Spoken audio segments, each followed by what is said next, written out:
জামাত চাঁদাবাজি করে, ডাকাতিও করে। হুম। কেন বিএনপির নির্বাচনের কেন বিরোধিতা করা হচ্ছে সেই ব্যাখ্যাটা এবার আপনাদেরকে দিই। বিএনপি তো জনগণের কাছে প্রতিশ্রুতিবদ্ধ, তারা জনগণকে দেশের ক্ষমতার মালিকানা দিতে চায়। তো রুমিন ফারহানা যেটা বলেছে সেটা বিএনপির দায়িত্ব নিয়ে, বিএনপির যাতে সঠিক পথে চলে, বিএনপির লোকেরা যাতে সংযত হয়, ব্যারিস্টার রুমিন ফারহানা বিএনপির পক্ষে, বিএনপি যাতে সঠিক হয় সেটা বলেছেন। এই 17টি বছরে বিএনপি নির্যাতিত, জামাতও কম নয়। বিএনপির 10 জন নির্যাতিত, জামাতের 3 জন নির্যাতিত, কম না তারা। আনুপাতিক হারে, সংখ্যায় তারা কম হলেও আনুপাতিক হারে তারাও নির্যাতিত। আমাদের ব্যথা এবং জামাত ইসলামে যারা নিগ্রহের শিকার হয়েছে তাদের ব্যথায় কিন্তু আমরা, সত্যি বলতে কি, আমরাও ব্যথিত ছিলাম, ব্যথিত আছি, স্বীকার করি যে জামাত ও মজলুম, তারাও নির্যাতিত, জামাতে নেতারা নির্যাতিত, তাদের ছাত্র সংগঠনের ছাত্র শিবিরের যারা দায়িত্বপ্রাপ্ত ছিল তারাও নির্যাতিত, আমরাও নির্যাতিত। মোদ্দা কথায়, খেয়াল করবেন সাগর ভাই, আমাদের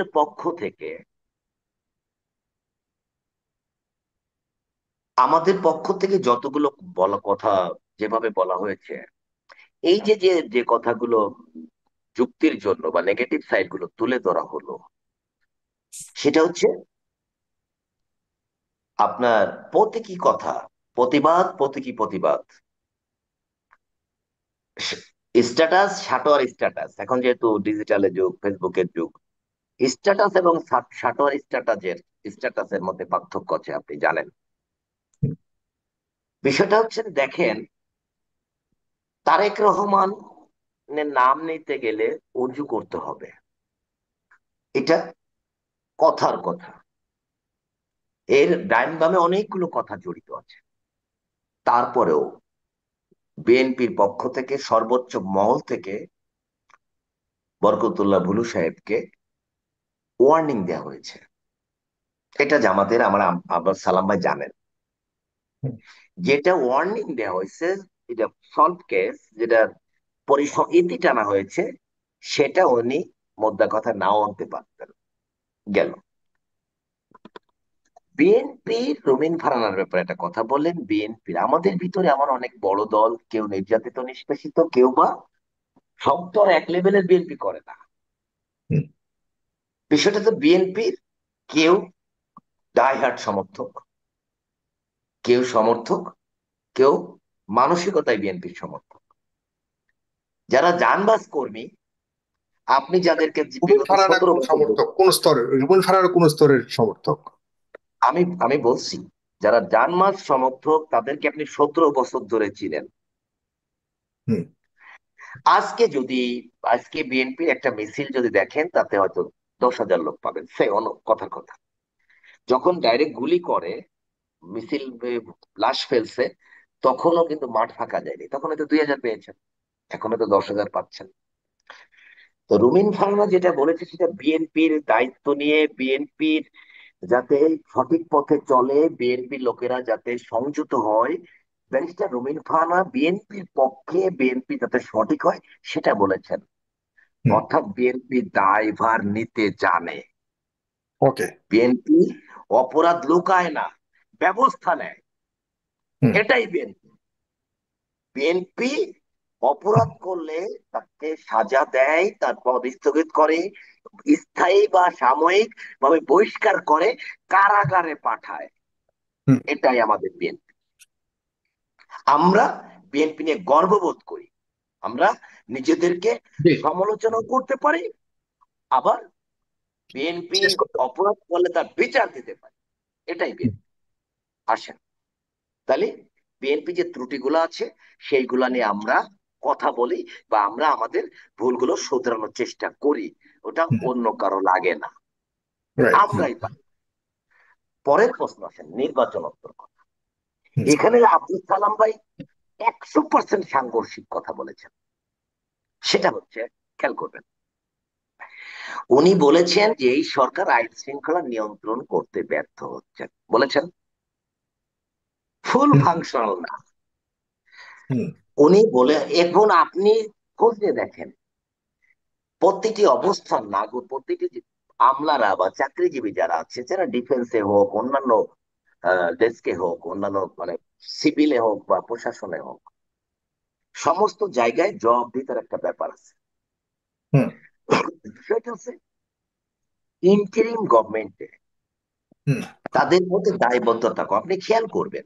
আমি একটু পিছনে যদি যাই, মেডিকেল কলেজের ভর্তির পরীক্ষায় একটা কোটা ছিল, আপনার খেয়াল আছে? কোটা পরে বাতিল করা হলো। হুম। মেডিক খেয়াল আছে? মেডিকেল স্টুডেন্টদের যে কোটার জন্য 2000 লোক আত্মত্যাগ করলো, যে কোটার জন্য আন্দোলন হলো, একটা সরকারের পতন ঘটলো, এদেশ নতুন করে আবার আমরা কথা বলতে পারছি। সেই সেই নতুন সরকারে আবার মেডিকেলে কোটা পোতা নিয়ে তাদেরকে ভর্তির জন্য আপনার নামের তালিকা টানানো হলো। আবার হুম। আমরা ফুঁসে উঠলাম। এই যে সিদ্ধান্তটা কে দিয়েছে? অবশ্যই এই বিশ্ববিদ্যালয় কর্তৃপক্ষের কোন না কোনো নীতি নির্ধারক দিয়েছে। আবার এই যে আহতদের চাকরির ব্যাপারে আবার কোটার কথা বলা হয়েছে, হুম। এটাও কে দিয়েছে? কোন সচিব বা কোনো আমলা দিয়েছে? এই ডায়াগ্রামটা দিয়েছে? আমি বলবো যে আমাদের প্রধান উপদেষ্টা সারা বিশ্বে যেমন গ্রহণযোগ্য, আমরা যারা ফ্যাসিস্ট এবং ফ্যাসিস্টের পতনের পক্ষে যারা ছিলাম, সকলেই কিন্তু ডক্টর ইউনূসের ব্যাপারে আমরা চাই যে উনি সফলতা পাক, বা উনি সঠিকভাবে নির্বাচনোত্তর কালে, নির্বাচন পূর্বকালে উনি যেন সঠিকভাবে আমাদের দেশটা সুন্দরভাবে চালাতে পারেন, বা কোনোভাবে ব্যর্থ না হোক, এটা আমরা চাই। আমাদের কথা হচ্ছে যে একদিনে, আমি আগের আগের টকশোতেও বলেছি, একদিনে কিন্তু টোটাল ফাংশনটা একদিনে পরিবর্তন করা যায় না। তবে ওনাকে আরো আরো খেয়াল, আমি উপদেষ্টা পরিষদকে বলবো যে ওনারা যেন আরো খেয়ালি হন, যে ওনাদেরকে কারা কারা স্বৈরাচারের প্রেতাত্মা, কারা কারা ওনাদেরকে অসহযোগিতা করতেছে, বিপদে ফেলতে চাচ্ছে, চলমান প্রক্রিয়ায় যারা ষড়যন্ত্রের সাথে জড়িত আছে, তারা তারা এটা করবে, খুঁজে বের করার দায়িত্ব তাদের। দ্বিতীয় জায়গাটা আসে, নির্বাচন কেন বিএনপি তড়িঘড়ি করে যাচ্ছে? আপনি দেখেন সাইফুর ভাই, সালাম ভাই এখন পরিপূর্ণ যুবক, 33 বছর বয়স, অথচ উনি 17 বছর ভোট দিতে পারেন নাই। 18 এবং 17, যাদের বয়স 35, তারাও ভোট দিতে পারেন নাই। হুম। এদেশের প্রায় 40% লোক ভোটার হয়ে বুঝতে পারে নাই যে আমাদের ভোট দেওয়া লাগে। হুম। আচ্ছা, মোদ্দা কথা হচ্ছে যে বিএনপি কেন নির্বাচন চাচ্ছে? বিএনপি তো জনগণের কাছে প্রতিশ্রুতিবদ্ধ, তারা জনগণকে দেশের ক্ষমতার মালিকানা দিতে চায়। বিএনপি কেন নির্বাচন চাইবে না? এদেশের শাসনভার জনগণের, জনগণ প্রতিনিধি পাঠাবে পার্লামেন্টে, তারা সরকার গঠন করবে, তাদের সরকার যেভাবে দেশ পরিচালনা করতে চায়, বিএনপি জনগণের রায় নিয়ে সরকার গঠন করতে চায় এবং দেশের শাসনভার জনগণের দ্বারা হাতে হুম। নিতে চায়। এটা তো অন্যায় না? হুম। কেন বিএনপির নির্বাচনের কেন বিরোধিতা করা হচ্ছে, সেই ব্যাখ্যাটা এবার আপনাদেরকে দিই। আপনি যখন স্থানীয় নির্বাচন এক করবেন, এক এক লাইন বা দুই লাইন, আবার অনেক লম্বা হয়ে গেছে। হ্যাঁ।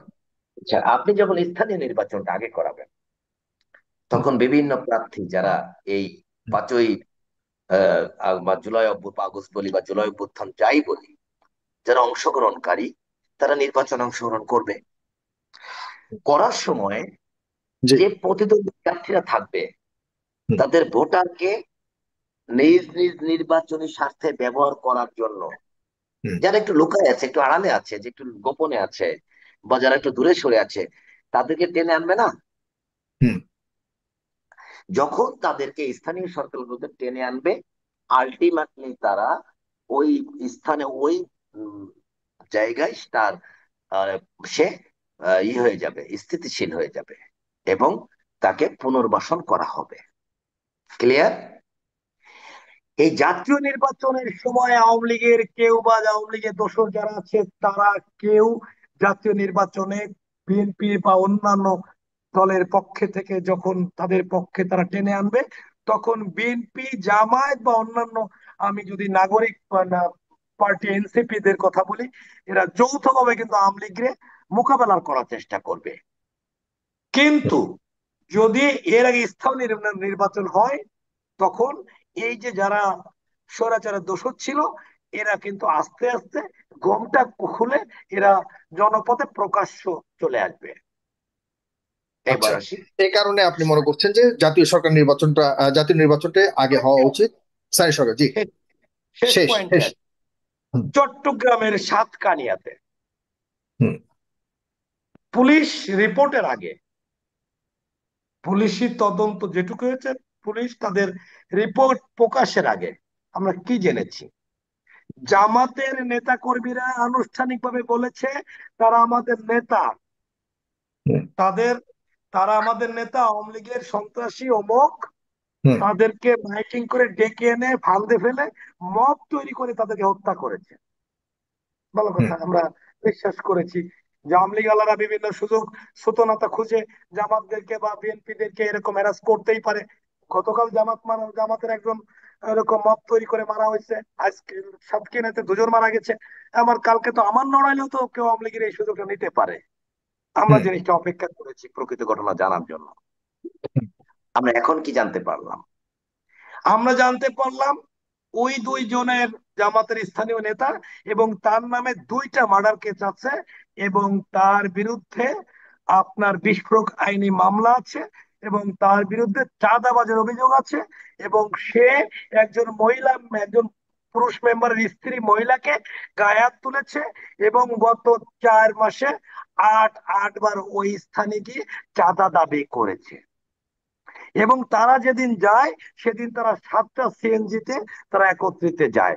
7টা সিএনজি মানে তো, যদি আমি 6 জন করে ধরি, তাহলে 6 7 42 জন গেছে। 42 জন একত্রিত হয়ে চাঁদা চাইতে যাওয়া কিন্তু অনেক লঙ্কা কাণ্ডের ব্যাপার। এবং তাদের কাছ থেকে যে অস্ত্রের গুলিতে যারা আহত হয়েছে, এবং যে অস্ত্রে যখন হুম, গ্রামবাসী একেবারে তাদের ঘেরাও করে যাদেরকে যখন ঘিরে ফেলেছে, গণপিটুনিতে 2 জন মারা গেছে এবং তাদের কাছে আগ্নেয়াস্ত্র পাওয়া গেছে, এবং ওই আগ্নেয়াস্ত্রের গুলিতে স্থানীয় জনগণ আহত হয়েছে। এবং আজও পর্যন্ত ওই দুই জামাতের নেতা নিহত হওয়ার ঘটনায় কোনো মামলা দায়ের হয় নাই। তাহলে কি দাঁড়াচ্ছে? জামাত চাঁদাবাজি করে, ডাকাতিও করে।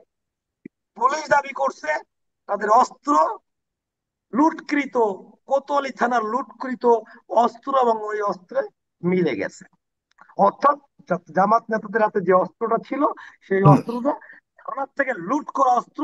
পুলিশের ভাষ্য মতে, পুলিশ অবশ্যই প্রত্যেক অস্ত্রের সিরিয়াল নম্বর আছে, হুম। তাহলে ব্যাপারটা হচ্ছে অস্ত্র তো লুকানোর কোনো সুযোগ নাই। জি, আপনার কত একদম নম্বর স্পষ্ট। তার অস্ত্র? মানে জি, আপনি মনে করছেন জামাত শুধুমাত্র চাঁদাবাজি নয়, পাশাপাশি ডাকাতিও করে, সেটা আপনি বলতে যাচ্ছেন।